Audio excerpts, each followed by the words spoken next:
We've chosen some what I believe to be excellent speakers to give us a good grounding in what we hope to accomplish today. But I do want to say that our goal is really to keep this discussion going. A lot of us know that the work that you do is challenging. You wear many hats, working, whether you're working in stream reclamation, in community organizing, working with governmental organizations, teaching. There's just a lot of work out there to be done, and it's hard to get it all done. And you all probably work way too hard and way too many hours, but you're probably having fun doing it. So there is that saying about if you love what you do, you never work a day in your life. I'd like to say if you love what you do and it's your job, you really never have a day off. So it's a bit of a toss up there.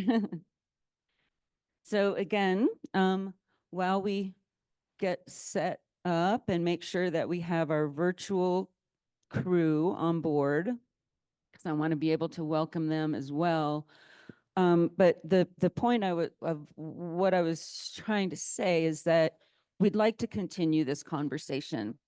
We sent out a brief survey, so we have a little bit of a feel for what our priorities are, what capacity means to you. Well, welcome to our virtual friends who are joining us today. We know it can be hard to take the time and make the trip to Avon. This is our 20 something, maybe 22nd Sustaining Colorado Watersheds Conference. We've heard from a lot of you that there's a real need for more support and more help. The Colorado Watershed Assembly, that is our role and mission, is to help support nonprofit organizations and the conservation work that you do in Colorado. So we know that there's a lot of, there are the sides of it that people don't necessarily think of associated with, it might be grant writing, it might be reporting, it might be just showing your visibility in the community. There's a lot of administrative aspects to that. So we want to focus on that. Today, we're going to be hearing from Jordana Barrick with the Mighty Arrow Family Foundation to kind of talk us up from the ground up. What's the need in the community? How do you meet that need? How do you find your partners in the community and build that strong base of support that can help you with your fiduciary responsibilities, but also give you the support that you need to have a strong local commitment, because that's what you need to have capacity, is you need that strong local tie and bond. We will also be hearing from Greg Peterson, who's here today with the Colorado Ag Water Alliance. And it just reminds me that this is flowing through change. So this is the theme of our conference this year. And when we were discussing the theme, we thought about water. How does water move? What does a river do? They're relentless. Water is just constantly flowing, pushing. It will find a way. So what we also thought of is, let's challenge ourselves a little bit. These are challenging times, but let's ask ourselves to look at aspects of life in Colorado, the economy in Colorado, and water in Colorado that might be a little bit outside of our normal area of work. And that's where ag comes in. I'm really proud of the fact that we have, for the last several years, made sure that we have ag at this conference. We have agricultural voices being heard. We have people, we have introduced people to their local conservation districts, which a lot of watershed organizations don't really know that there's a conservation district in their community, and the private landowners who are engaged with the conservation district. That's a good group of people to get to know. So Greg Peterson is here to talk about his experience, strength, and hope working with the Colorado Ag Water Alliance, and also working with funders at the local, state, and federal level. We have Irene Hoiby here with the Bureau of Reclamation, who is going to talk to us about their programs, and then also get into the nitty-gritty a little bit about what what are winning grant applications and what do you do? Oh my God, if you get one of those federal grants, how is your reporting? How do you manage that? How do you manage your finances? How do you send in your invoices? I mean, what is it that the federal government is, how do you help them? How do you help them look good and show that they're spending the money wisely? I hope I'm not speaking for you, Irene, but I think that's what we want to do is we all want to help each other look good and do good work. And we have Hillary Morgridge, who is an accounting professional, a CPA.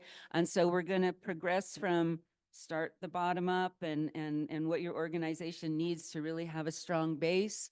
We're going to talk about the opportunities that are out there, the experience that people have had with local, state, and federal funding, the tremendous opportunities that are out there now.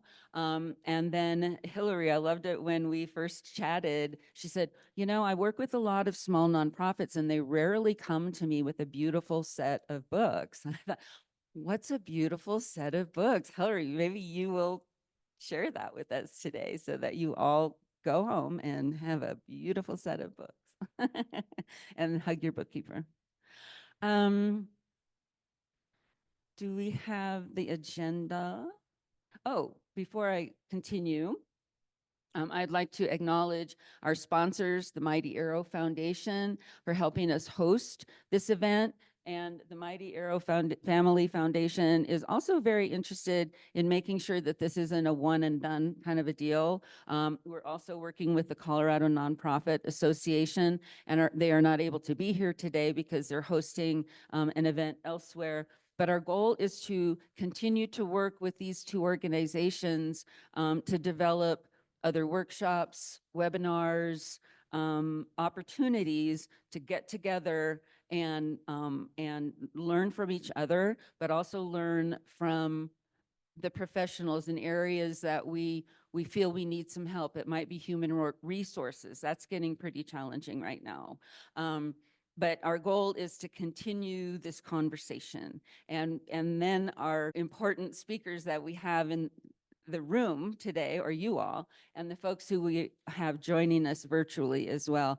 We're devoting a good hour and a half to the conversation. We want to make introductions with our subject matter experts who are here today, but then we want to hear from all of you who are involved in the practice of community engagement, and again, leaving the world a better place than you found it. So we want to leave a lot of time for that conversation, and hopefully, as we are wrapping things up, we'll be making notes and checking in with everyone. Our next step would be to compile the comments and the needs that have been discussed today, to share that back with this group, to continue to get input and then to develop those future opportunities. So I want you all to know Evie Guay, who's our communications coordinator with the Colorado Watershed Assembly.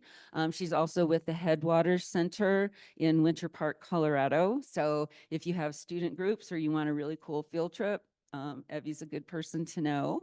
And also our colleague Mallory Hiss, who has been with the Colorado Watershed Assembly for a number of years. She is fledged now. She's out doing other things, but we're always glad to have our old friends return to us. So these two women will be helping make some notes and some comments. And then I'd also like I'd like you to meet Diane Kilty, who's not here today, but she is our program manager for the Colorado Watershed Assembly, and she's here with us in spirit and virtually. You want to say hi, Diane?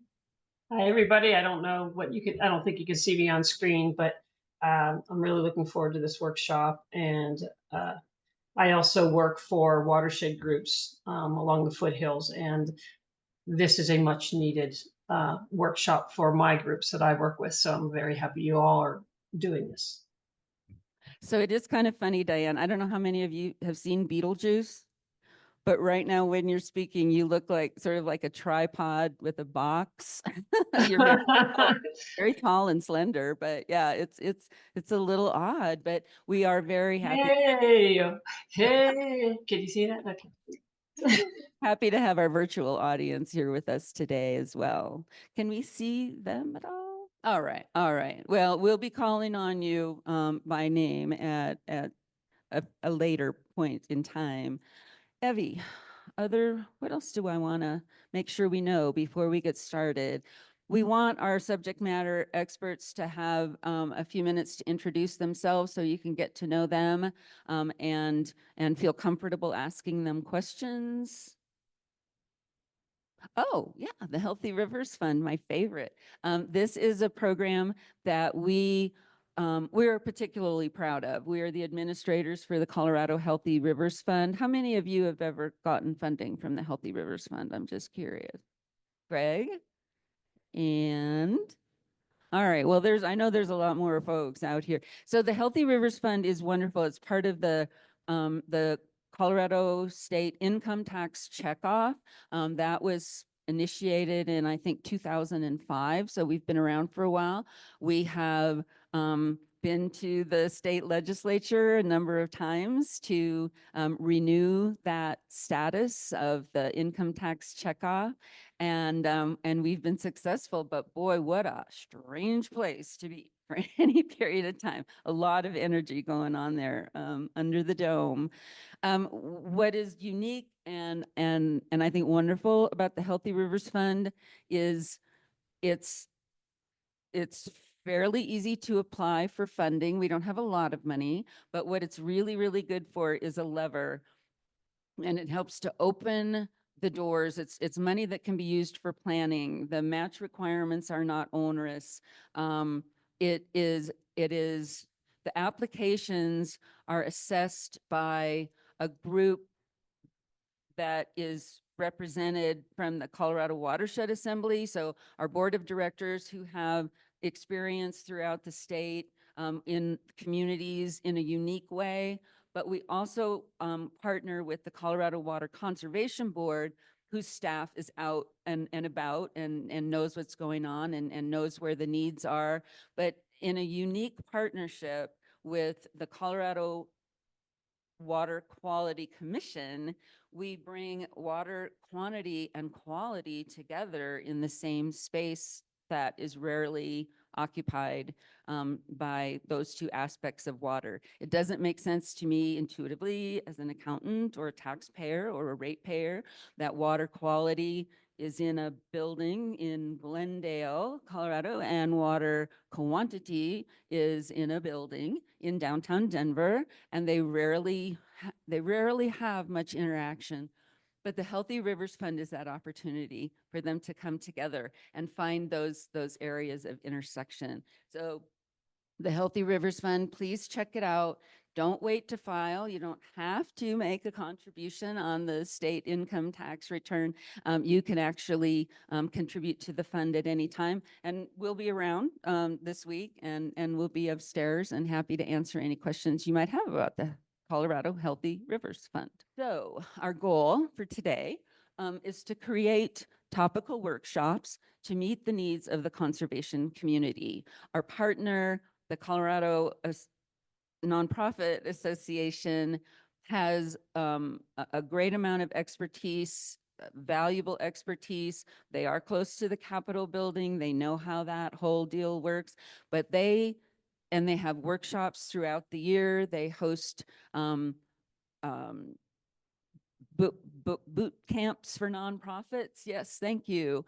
Board member boot camps, executive director boot camps. These are just some of the presentations that they have coming up. Ask a CPA, an opportunity to have questions answered that are just burning questions for your accounting needs. And then they have a nonprofit legal audit clinic, and I had to really dig into this. It's like, what are they saying this is? But this is an opportunity to talk with legal professionals, to talk with lawyers. One of the challenges that I have with the Colorado Watershed Assembly is we're always looking I love to have a lawyer on our board, because invariably there's a question, somebody wants us to sign a contract and it's like, it's not in English. I don't know what to make. I don't know what I'm signing. So, so again, the Colorado Nonprofit Association provides those resources, but admittedly, they don't have much of a presence in the conservation world. They tend to work a lot more with educational non-governmental organizations, or health or recovery programs, those sorts of things. They're in a slightly different realm. But of course, we deal with public health too. And so we're looking forward to making those introductions and bringing the Colorado Association of Nonprofit Organizations into this world. So as we go forward, our goal is to come out of here with a list of potential topics for future workshops. And with that, I think I've hit the highlights here. So again, thank you for being here. Thank you for being online. Thank you for your attention.